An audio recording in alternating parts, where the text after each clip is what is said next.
Drama serial दावत की next episode में आप देखेंगे कि बेबी बाजी किचन में खड़ी हुई मारिया को बड़ी बातें सुना रही होती हैं और कहती हैं, देखा तुमने मेरा बदला, मैंने किस तरह तुम्हारा ब्रेसलेट भी हथिया लिया और तुम्हें सबकी नज़रों में बुरा भी बना लिया और तुमसे माफ़ी भी मंगवाई। मारिया कहती है, ये सब कुछ करके आपको क्या मिलता है? मुझे तो ये बात समझ नहीं आती, आप क्यों मेरे इतना खिलाफ हो गई हैं और आप क्यों मेरे इतना पीछे पड़ गई हैं? बेबी बाजी कहती है, मैंने तुम्हें कहा था ना कि मुझसे टक्कर लेना इतना आसान काम नहीं है, तुमने मुझसे टक्कर ली थी और अब देखना मैं तुम्हारे साथ और मज़ीद आगे करती क्या हूँ। वो दोनों ये बहस कर रही होती हैं। मारिया बड़ी दुखी वहाँ खड़ी होती है। उनकी ये सारी बातें बेबी बाजी की मामा सुन लेती हैं। उनको बड़ा गुस्सा आता है और वो आके कहती हैं कि बेबी, ये तुम कैसी बातें कर रही हो? तुम इतनी हद तक गिर सकती हो कि तुमने उसका ब्रेसलेट चोरी कर लिया था।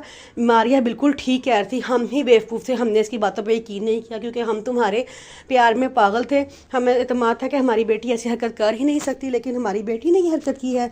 बहुत अफसोस की बात है। बेबी बाजी कहती है, मामा ये पूरा सच नहीं है, आपने पूरी बात नहीं सुनी है। उनको बहुत गुस्सा आता है। वो कहती है, बेबी आवाज़ बंद करो अपनी और चली जाओ यहाँ से, अब मुझे नज़र भी ना आना।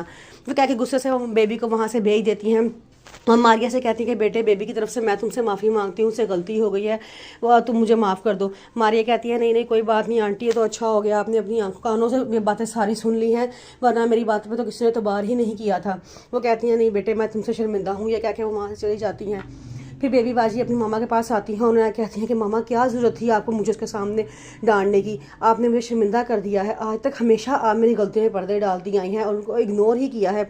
आज भी अगर आप मेरी गलती को इग्नोर करें तो क्या जाना था आपका? उसकी मामा कहती हैं, बेटे यही मेरी सबसे बड़ी गलती थी कि मैं हमेशा तुम्हारी गलतियों में पर्दे डालती रही हूँ और तुम्हें इग्नोर करती रही हूँ। अगर हमेशा मैं तुम्हारी गलतियाँ पकड़ी होती तो आज इस मकाम तक तुम ना आती कि तुम अपनी ही भाभी का ब्रेसलेट चोरी कर लेती।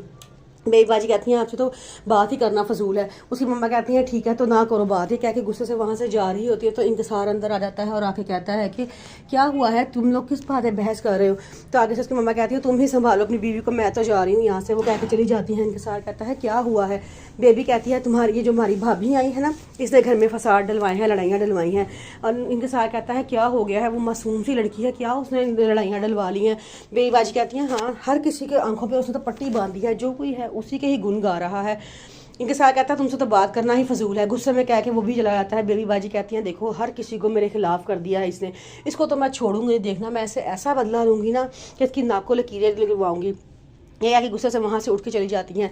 अजद अंबर को अपने ऑफिस में जगह देता है और कहता है कि यहाँ तुम काम किया करो। अंबर बड़ा खुश होती है, वहाँ पे जॉब करना शुरू कर देती है। फिर अंबर घर आते हो देखते उसके पापा का बीपी बहुत हाई हुआ होता है। वो कहती है, पापा आपका बीपी इतना हाई था, आपको चाहिए था मुझे बताते कम अज़ कम। उसके पापा कहते हैं कि बेटा मैं तो बिल्कुल ठीक था, अचानक मेरे सर में दर्द शुरू हुई है। वो कहते हैं, चले ठीक है, अब आप बिल्कुल ठीक है ना, मैं बाकी दवाइयाँ लेकर आती हूँ। इतनी देर में अजद का फ़ोन आ जाता है। अजद कहता है कि मैंने ऑफिस में ऑडिट स्टार्ट करवा रहा हूँ तो तुमने वहाँ पर लाजमी आना है। वो कहती है ठीक है। फिर वो कहते हैं, चलो बताओ मामू मानी कैसे हैं? तो कहती है कि वो दोनों तो ठीक है, मैं उनकी दवाई ही लेने जा रही थी। अजद कहता है, इतनी रात को तुम दवाई लेने जा रही थी? वो कहती है कि हाँ, तो और कौन जाता?